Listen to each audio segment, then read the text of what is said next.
have. And also, as he was talking with us last week, the Lovie Smith news, of course, was about to pop, and Hall of Famer John McClain, Houston Chronicle, Baylor grad, with us on Sikkim 365 Radio. I'd like to go backwards if it's okay. John, your thoughts, first of all. Rams win it. I thought it was a very entertaining game. Your thoughts just about the game itself. I felt bad for the Bengals. I covered their first two Super Bowl losses to the 49ers. They've now lost 3 by an average of 4 points a game. I didn't feel bad for like Joe Burrow and Jamar Chase and their young players. I felt bad for the Brown family that founded the franchise and their older fans. They'll have a chance to compete for Super Bowls in the future, but boy, you can never count on it. It's rare for a Super Bowl loser to get there the next year, and it's rare now for a Super Bowl winner to win 2 in a row. That hasn't been done since the Patriots after the 2003 and 2004 seasons. John, in terms of the chess match and just the way that the game played out, what stood out to you about the way the Rams were able to win that game?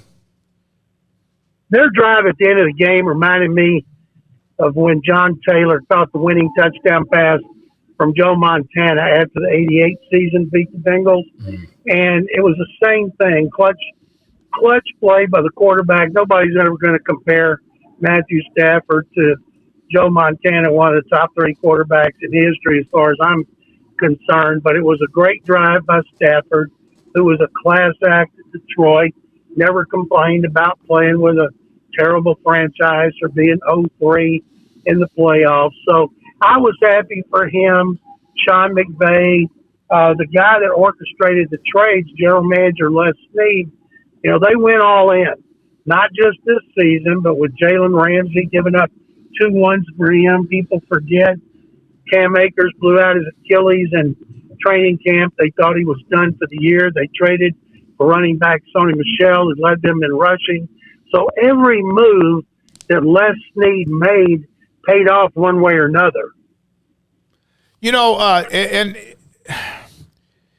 they went for it, and a lot of times you've seen teams do that before, never ensures that it's going to work out.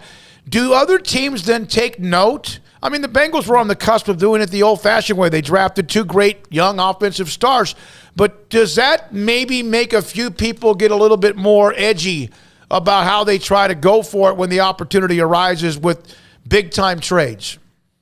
Well, the Buccaneers did it the year before and won the Super Bowl. Yeah, there you go. Once they signed Brady, he wanted Gronk, he wanted Antonio Brown. They made some other moves, and they won. I think a lot of it has to do with your quarterback. Stafford's 33. Now, next year he'll be 34. Maybe they'll trade their number 1 pick in 2024 next time they have one, in 2025 to try to get more players because they're going to lose Beckham. They're going to lose Von Miller. They got some cap issues, but they still, as long as you got Stafford, as long as you got that quarterback in place, you got a chance. And I don't see them building through the draft because they can't. The picks they have to be very judicious.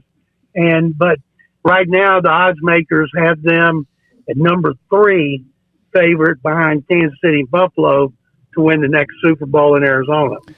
John, Sean McVay turned 36 just a couple of weeks before the Super Bowl, and since the game ended, there's been talk, and there's even some beforehand about, whether or not he might step away, and then they win, and there's been those questions, and he's just been kind of like, we'll see in regards to that, but just your thoughts. I mean, do you think that there's a solid chance that he could walk away at 36 years old and do something else in the game of football or outside of it, or I don't know, how do you view that?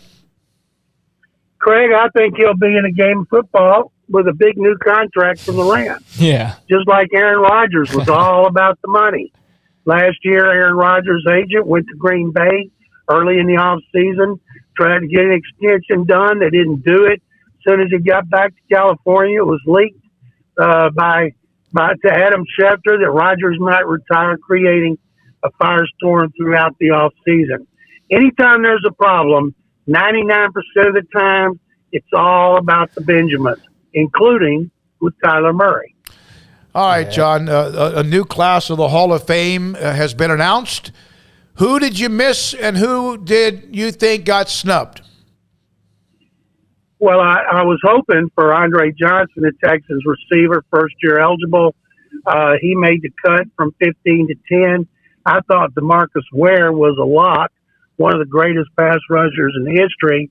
But the 49 member committee did not take any player who was in his first year of eligibility. Others, besides Ware and Johnson, were offensive tackle Willie Anderson and return specialist Devin Hester. And I feel strongly that Johnson will get in soon based on what was said about him and what people learned about him. And Devin Hester, the greatest return specialist in history, who had 13 returns for touchdowns, for a special teams player, he got a lot of positivity, and I think he'll get in eventually. The one that I was happiest for was offensive tackle Tony Baselli. The way I look at it, if you play, and I don't care if you play 5 years or 10 years, if you were as good as there's ever been, I think you should be in the Hall of Fame. And when he played for the Jaguars, he was as good as there's ever been, and the best is Hall of Fame left tackle Anthony Munoz. John, what would you say the biggest biggest debate in terms of maybe an individual player argument that arose with the committee? What would you say that would have been this time around? Oh gosh, Craig, they timed it. There was one that was 27 minutes. I don't even remember who it was. It was one of the guys that got in. I can't remember. I was so tied up in Andre Johnson making that presentation, and I was last. So the whole time I'm thinking about, are guys staying awake? Do they want it to go by fast? It turned out to be very healthy debate with a lot of people weighing in. There was no controversial selection. People look at it and say, oh, that was not a sexy class. Well, it never is if you don't have skill position players on there. And I was glad we took care of some guys who've been waiting for quite a while. How much more unpacking do you feel like there is to do? I mean, in terms of trying to correct maybe snubs in the past or guys that have been waiting that long. I mean, because it seems like that's been, on y'all's radar for several years now, is trying to kind of, fix the past. So, I mean, how much of a logjam is there still, you feel like? Well, I think there's a huge logjam, and next year I think you have two first-time locks, Joe Thomas, great offensive tackle from the Browns, and Darrelle Revis, great cornerback, primarily playing for the Jets. And then you got Ware and Andre Johnson. That would leave room for one more. And in this era in which we've been watching the NFL, where stats are gaudy and social media and so many games on TV, you can't hide people anymore. What I'm more concerned about are the seniors. There are 50 seniors who made their all-decade team who are not in the Hall of Fame.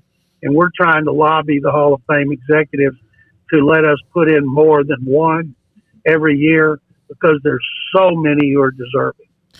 So how do you feel like the city of L.A., I saw the stadium. It seemed like it was packed like sardines. There was a concern about would they open up. I heard Radio Row was pretty good. We didn't go this year because of different protocols and just kind of the time of it all, with us being now YouTube, and so the access of what we needed. How do you feel like overall? Was it an incredible success? Everybody said it was a great success. The weather was fabulous.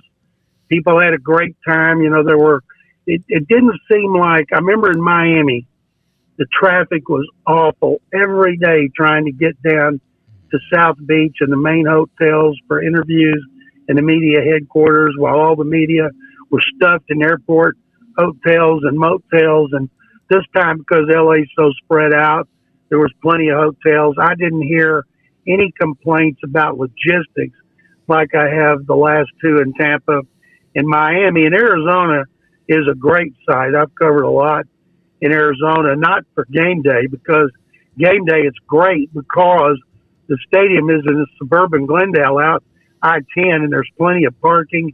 Everything is perfect. It's during the week when you have great access in the Phoenix area. It's a tremendous place to host it, but by all accounts, everybody loves LA, and it's going to go back because the stadium was so fabulous. It looked so much bigger. They only had 70,000 there, and the stadium, to think they could put 30,000 more in AT&T Stadium if they wanted to, I just thought it was going to have a bigger capacity. John, going back to the Hall of Fame, a Cowboy that continues to wait is Darren Woodson. Is he somebody that's a victim of the log jam, or is he somebody that maybe doesn't get in eventually? I think Darren Woodson, we've been putting a lot of safeties in there in recent years, and he won 3 Super Bowls. And I think eventually he'll get in. Don't know if it'll be modern era or if it'll be when he's eligible as a senior, but I think he is definitely deserving of being a Hall of Fame. But man, there's so many who are definitely deserving.